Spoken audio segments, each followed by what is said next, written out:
G'day everyone, today I'm back with another conversion. It's a conversion for a friend. He has this frog. The frog is just a garden ornament that gets shared between him and his grandson, and he asked me to convert it and give it an Arsenal uniform to be an Arsenal frog. So it is a soccer playing frog. What I'm going to do is give it some socks and extend its hat and put a scarf on him and turn him into an Arsenal fan that's gone out and bought the whole strip. So first thing was to give him a decent sort of a clean and a sand, and then I've got some milliput and sculpted the milliput. So here I'm doing socks, so I just put a band around just below his knee and then smoothed it back into the shins part of the frog so that the socks, it looks like the socks are blending. Then to make a scarf, I just rolled it out.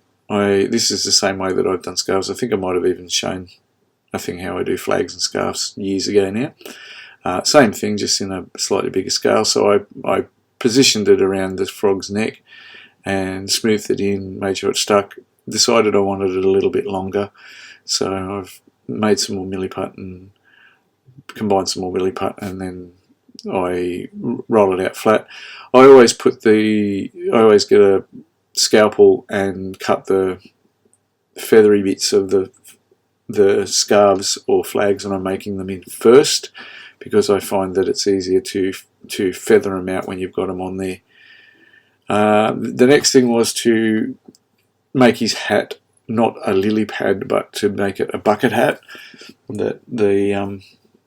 That is what a supporter can wear and buy. I was going to try and do a beanie originally, but the lily pad, unless I was going to hack into him with a Dremel or something, and I wasn't sure whether that would cause the head to explode or anything, so I decided to go with the bucket hat instead of the beanie because it was easier to mould on what was already there. So to bulk this out a little bit, it was too fast because I've sped up the video, but I have actually packed inside of it some cotton cloth, just a Chuck's wipe, tear off wipe, to bulk out the volume so that when I actually put the milliput on to form the hat, I wasn't just using tons of milliput and it wasn't going to be so heavy that the thing will fall over all the time.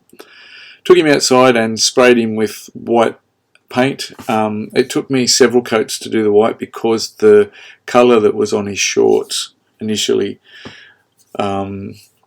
bled through, and so I had to do a couple of different paints on there till I got one that sealed back the colour, so that then when I painted it white, it actually was white and didn't bleed through pink. And then this is just the nuts and bolts of getting in and painting. I did draw with a pencil on the scarf and down his shirt and pants some lines for where I thought the colours should go. So I'm not just that good at guessing. It is I've got some lines, but you can't see on the video because it's very small. And so 2 coats of red, and then I also went back later and touched up some of the red in places where I thought it was still a little bit light. So white is a good undercoat underneath reds, blues and yellows, and so that was why he was painted white and not black like normal.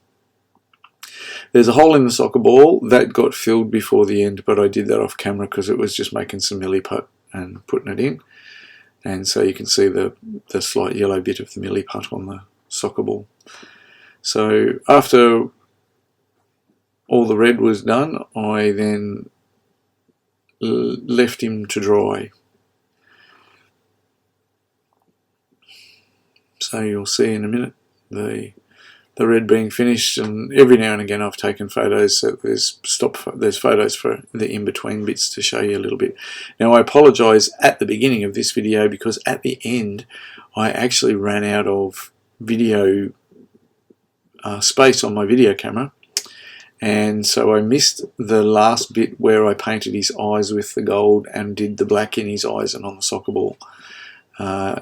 I don't think it'll be a great loss to you. I don't think anybody will be crying, but if I do traumatise you and you cry, please let me know and I will apologise again to you as well. So second coat of red, and because it was taking days, and I didn't have a lot of days left to get this done in time. I wanted it done before Christmas.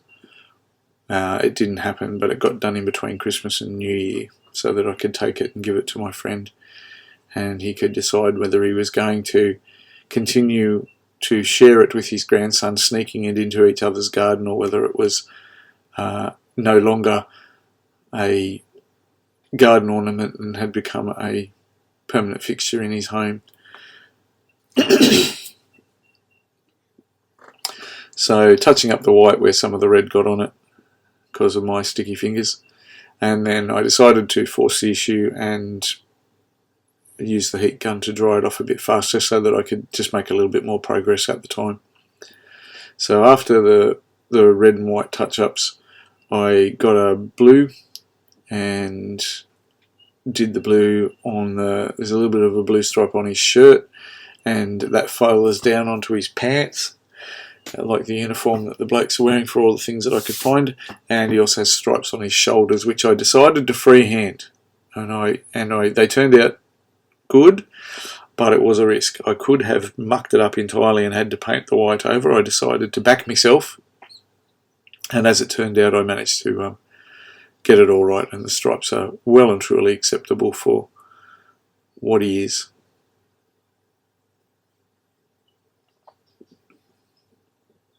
A little bit of pressure with this, like I was really trying to get a good accurate uniform and make it better than it had been, because it's a treasured and fun thing that my friend and his grandson do with each other, sneaking the frog around at each other's place. And so I didn't want it at the end to be less than it had been before. I am actually quite happy with the result. So after I'd done the blue and the blue had dried overnight, I didn't force dry that one, I printed some decals and stuck them on, and I ended up going and reprinting some of them, because when I sealed them, so if you are doing the water slide transfer, I would recommend using you're supposed to put a clear finish over it so that the ink doesn't run when you put it into water. I used the Games Workshop Minotaurium coat clear for some of it, and it didn't like being put in the water either, and so some of them fell apart, as you can see, and I had to thankfully I did a second print, so I had another D to do because the D didn't work, but I went and reprinted them and used a oil-based spray can clear, and also did 2 coats, so I made it a heavier thing, which meant that the transfers weren't falling apart as much as they did with the first one. So this is still the first lot. Some of them worked okay if I left them and didn't play with them, but because I was trying to put them into place, it was very tricky and difficult to not have them tear as I was doing them. Also as a result of that, there was looked a little bit cloudy on them, which you can see, and you'll see that at the end when I spin it around, the cloud is still there, but when I put a clear finish over the top of it to make it better for outside, all of that white disappeared and it went back to being clear.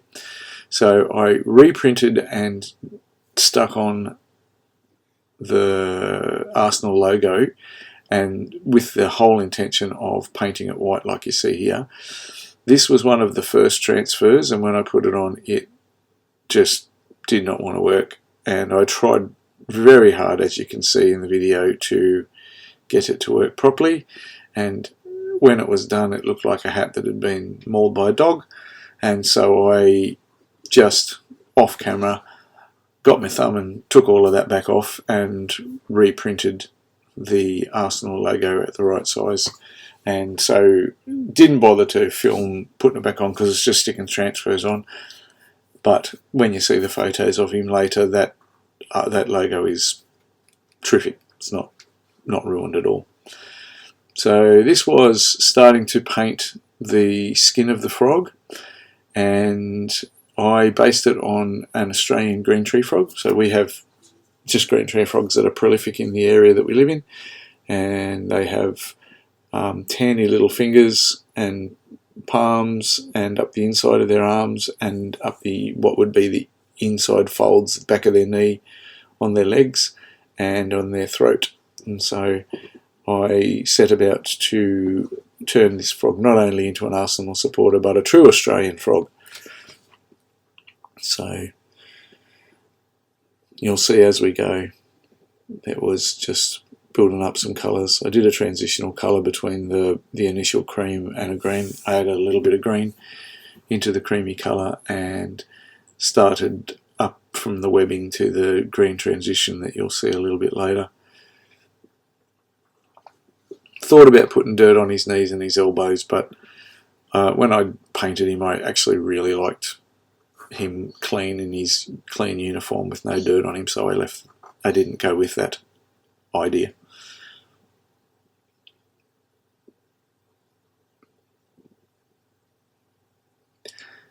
Now you get more green as we go, and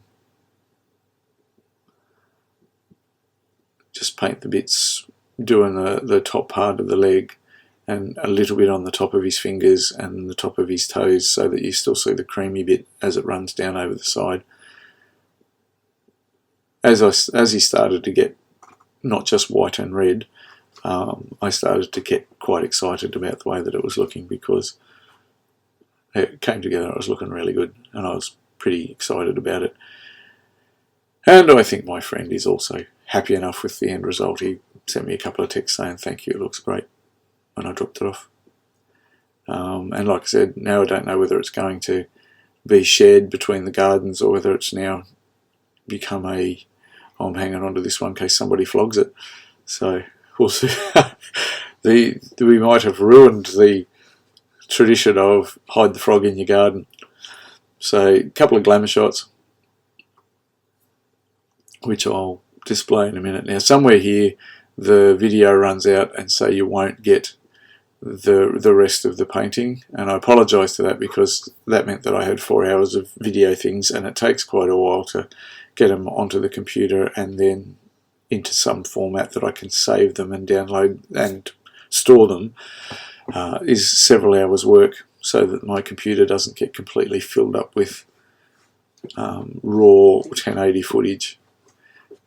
And so when I realised that I'd run out of video, and I didn't have the time to sort it out pre-gift giving, I decided to just post this as it is, because all I'm really doing from here after the green is I get some gold and paint around the edge of the eyes, which shows up perfectly in the photos, and then did the black. So the black was on the soccer ball, on the little hexagons, octagons, hexagons, pentagons, whatever they are that make up a soccer ball, and there he is.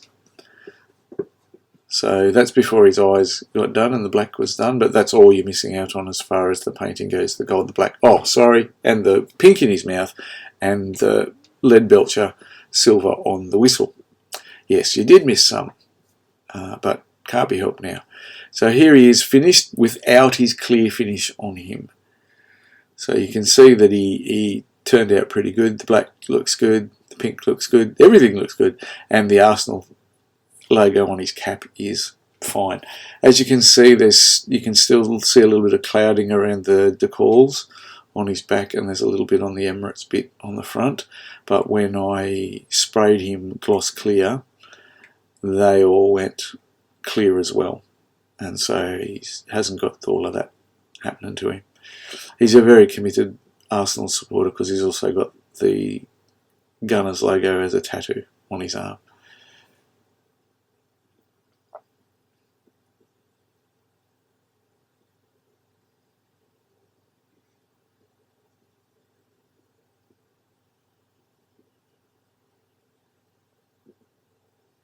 There you go.